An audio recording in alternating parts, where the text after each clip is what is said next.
At WrestleMania 25, the main event was Triple H versus Randy Orton for the WWE Championship.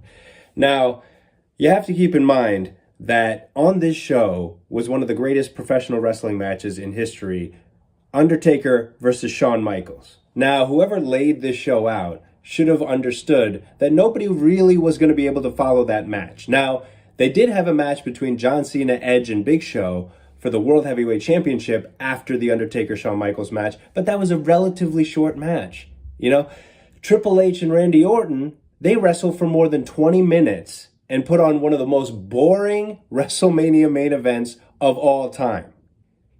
This was embarrassing for the legacies of these two guys. It was a terrible match. It was the dumbest layout of a match you could ever imagine. And the finish was so flat. You can see people in the front row being like, that was it? Back in 2009, when this match was taking place, Randy Orton was the hottest character in the WWE. People really wanted to see him win the championship at WrestleMania. The year started when he punted Vince McMahon in the head and everyone liked that. Then he wins the Royal Rumble, everyone liked that.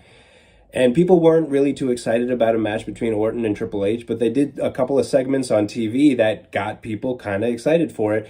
However, here's the first problem. There's a stipulation in this match that if the champion, who is Triple H, gets counted out or gets disqualified, he's going to lose the championship to Randy Orton. Now, having a wonky stipulation like that in a WrestleMania main event, bad idea. Because now you're handcuffing these two guys in terms of what they can do, and that's really not going to make for the best match possible.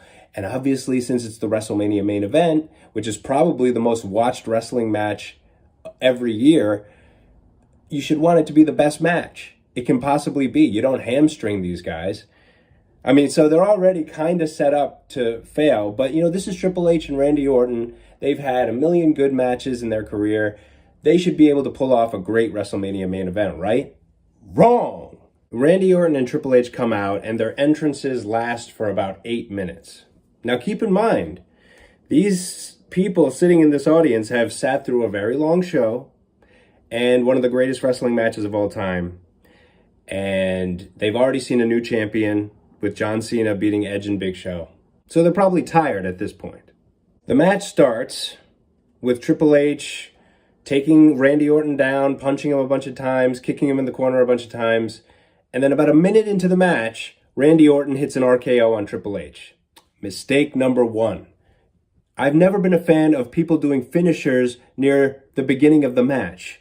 It's never a good idea. I've never seen it work well. Psychologically, it doesn't work. Using a finisher near the beginning of a match is not good storytelling. Because where do you go from here now? Well, the answer in this match is nowhere. Seconds after Randy Orton hits an RKO on Triple H hits a pedigree on Randy Orton. I'm not making this up. From a psychology standpoint in a wrestling match, doing the finishers of both competitors at the beginning of a match doesn't work.